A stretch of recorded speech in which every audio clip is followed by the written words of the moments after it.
اكثر تمثيليه عند باقي الهيئات الاخرى.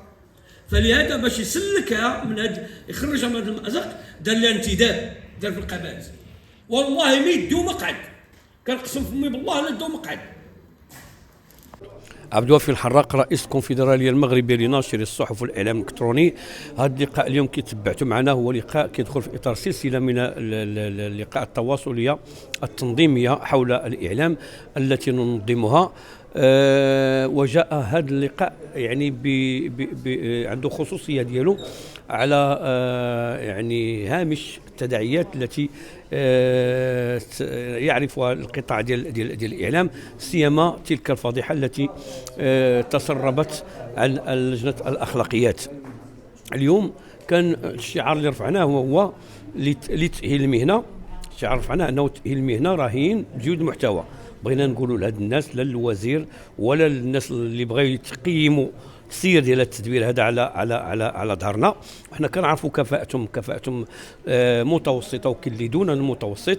واقترحنا في المشاريع ديال القوانين ديالنا على ان اللي بغى يترشح للمجلس تكون عنده مؤهلات جامعيه يعني واكاديميه. الا كنا المصور كنطلبوا منه الإجازة، فأعتقد أن اللي غيصير المجلس الوطني للصحافة خصها تكون عنده على الأقل ماستر ولا تكون عنده الإجازة. فبالتالي هذه المستويات الضعيفة ديال الناس كنا ندرك على أنهم غير قادرين على السير بالإعلام إلى الأمام. وشفنا هذه الفضائح الآن والتداعيات ديالها هي نتيجة لهذا الضعف في المستوى لا ديال السير ولا ديال المستوى العلمي. فاحنا ارتأينا باش من خلال هذا اللقاء نبعثوا رساله الى السيد الوزير، كنقولوا له ان راه الاعلام اللي بغى يتاهل خصو يتجود المحتوى، هو الاساس. النصب الاعين ديالنا هو تجويد المحتوى، ماشي 9 مليون درهم.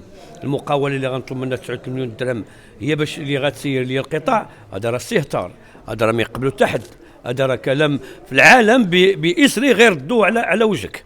وبالفعل رديناه حنا هنا في المغرب على وجهه، لا من خلال الهيئات المهنيه كلها اللي كتشكل الاغلبيه، ولا من البرلمانيين، ولا من الفرق ديال مجلس المستشارين، ولا من اجهزه الحكامه اللي معينا سيدنا اللي مذكوره في الدستور اللي هي منظمه حقوق المجلس الوطني حقوق الانسان والمجلس الاقتصادي والاجتماعي. كل هادو وربعه الوزراء مروا على القطاع ديال الاعلام، كل هادو رفضوا هذا القانون. فعلاش نتشبت به؟ سؤال علاش تكذب علينا تقول لنا هذا راه غيقوي وغير نأهلوا الاعلام؟ باش تأهلوا بجيب مقاوله اللي عندها 9 مليون درهم هي اللي تأهل القطاع، ودير لهم انتداب. الا كدير لهم، الا كنتي بالفعل الانسان بغى يتأهل القطاع على اسس ديمقراطيه كما ينص عليه الدستور، فأعتقد أن الآلية التي يجب أن تعتمدها بالأساس هو الانتخابات. هاد الناس الهيئات الآن كتعامل معها إلا عندها بالفعل أكثر تمثيلية وجرنا الانتخابات، جيب لنا انتخابات ونشوف واش عندها أكثر تمثيلية، تدير لها انتداب حيت عارفة ما عندهاش أكثر تمثيلية، بل أكثر من ذلك عارف أن حتى الانتداب نقدروا نفوزوا به. نطيو ضعتي شرط ديال المليار ديال الدرهم، أنا 9 مليون ديال الدرهم يعني قرابة المليار. أنا السيد الوزير من هذا المنبر نقول لك، إلى هذه المقاولة كتدخل 9 مليون ديال الدرهم يعني قرابة مليار كتدخلها، بمعنى عندها مصادر أخرى ديال الدعم، عندها مصادر أخرى من كتجيب الفلوس. والمقاولة اللي عندها مصادر أخرى من تجيب الفلوس السيد الوزير، هل تعتبر بالفعل هذه مقاولة مهنية؟ ياك السي المهداوي حكمتوا عليه قلتوا أنه كيجيب الفلوس من اليوتيوب وما جايباش من المهنه، ما عندوش يدخل من المهنه ديالو. وهادو اللي عندهم 9 مليون درهم منين جايبينها من المهنه؟ شحال كتعطيهم الدوله؟ ياك هذه 5 سنين والدوله كتدعمهم، غير الدعم المباشر ديال الدوله كتدعم الصحفيين مباشره. فمنين جابوا هاد 9 مليون درهم؟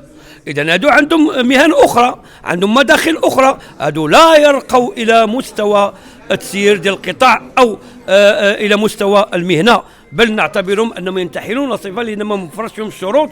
هذه الشروط كما قلنا ان المداخل ديالهم ماشي من المهنه. هذا يؤكد على ان الوزير راه كتخبط في شي اقتراح ديال المشاريع اللي غير قانونيه، لا اساس لها، لا ما عندها حتى شي سند قانوني، وما كايناش حتى شي قانون من القوانين ديال الهيئات المهنيه بالمغرب بصفه عامه، لا ديال الهيئات المحامون ولا هيئه الاطباء ولا هيئه الصيادله، كلهم ما عندهمش وغيرهم ما عندهمش هذا القانون اللي كتدعي له السيد الوزير. ثم ان الى غتجود المحتوى ما يمكنش تجمع علينا اصحاب الفلوس بوحدهم هما اللي غيسيروا جود المحتوى العصب ديال المهنه. شكون اللي مسؤول على المحتوى؟ شكون اللي كينتج المحتوى؟ واش الناشر ولا الصحفي؟ الصحفي هو اللي كينتج المحتوى، الصحفي المهني هو اللي قريب المهنه، هو عصب المهنه. انت قصيتي هذا الصحفي هذا درتيه يعني حتى حقوق ديالو الان اصبحت غير مضمونه، جبتي لي باترون عليه في المقاوله وباترون عليه في المجلس الوطني الصحافه اللي يعتبروا في واحد الفضاء كيلجا ليه باش على الاقل يحمي حقوقه من ذاك الباترون. درتي لي باترون هنا وباترون هنا. هذا راه اش غنسميو هذا الشيء؟ هذه عشوائيه، هذا الشيء تخبط بواحد الطريقه يعني اللي ما يديرهاش حتى شي انسان اللي هو نقولوا يلاه بادي في المسار ديالو العلمي. اما هذا وزير وكيمشي ولا توجهات ديال تدبير القطاع بهذه العشوائيه. هذا القانون السيد الوزير رفضوه جميع المغاربه والمؤسسات كاملين، والمجلس النواب لما داز في مجلس النواب دوزتيه. سؤالي للسيد رئيس مجلس النواب، علاش تدوزتيه في مجلس النواب عتم الاحاله ديالو على مجلس حقوق الانسان ومجلس الاقتصادي والاجتماعي؟ لانه ادرك السيد رئيس مجلس النواب ان هذا قانون داز عليه، داز بلا ما يشوفوا. علاش؟ لما خرجنا حنا كنحتجوا قال كيفاش هاد الناس كيحتجوا؟ هذا قانون ديالهم وجا من عندهم، فعلاش غيحتجوا؟ وحنا دوزنا مجلس النواب. ادرك السيد طالبي على ان هذا قانون فيه شي حاجه، وحالوا على اجهزه الحكمه، على مجلس حقوق الانسان وكذلك مجلس الاقتصادي والاجتماعي. هذا المجلس الاقتصادي والاجتماعي ومجلس حقوق الانسان اكدوا بالملموس يعني وبالدراسات وبالتحاليل، خرجت تقارير ديالهم توافق ما ذهبنا اليه، توافق ما وتصادق ما خلصنا إليه، ألا وهي أن هذا القانون السيد الوزير يتنافى مع الدستور المغربي ولا ينبني على أسس ديمقراطية، ويتنافى مع المواثيق الدولية التي صدق ووقع عليها المغرب، بل يتناقض حتى مع مقتضيات قانونه.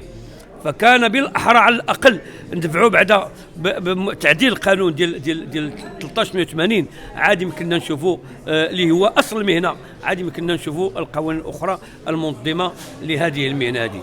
لذلك احنا هذا اللقاء هذا وسنستمر في هذا النضال سواء كيفما كان الوضع، لان هاد الناس هادو اشنو عندهم في راسهم لا اعرف. لان فاش تحيد المهداوي مثلا بطاقه تقول بقى الصحابي، هذا لا يعقل. وتهددنا وتهدد الجميع على ان اللي دون حيدوا بطاقه الصحافه. بطاقه الصحافه لا تعني انك صحفي، فالصحفي دائما يبقى صحفيا بمؤهلاته، بممارساته، بوجوده في الميدان، بتراكماته. فدابا الطبيب ولا المحامي، هيئه المحاماه طردت شي محامي وحيدت له البطاقه ديال الانخراط، اشنو نقول له المحامي ما بقيتيش محامي، سير بحالك؟ ولا الطبيب نقول له ما بقيتيش حق طبيب؟ راه كذلك واحد مثال الصحفي لما تحيد البطاقه ما كيعنيش انه ما بقاش صحفي، راه باقي صحفي، مهداوي وغير مهداوي وغيرهم باقين صحفيين، وان نزعتم منهم بالافعال اللي شاهدنا وبالشهاده ديال البقالي وبما شاهدنا في الفيديوهات اللي تشوهتوا بها عند الراي العام لا الوطني والدولي.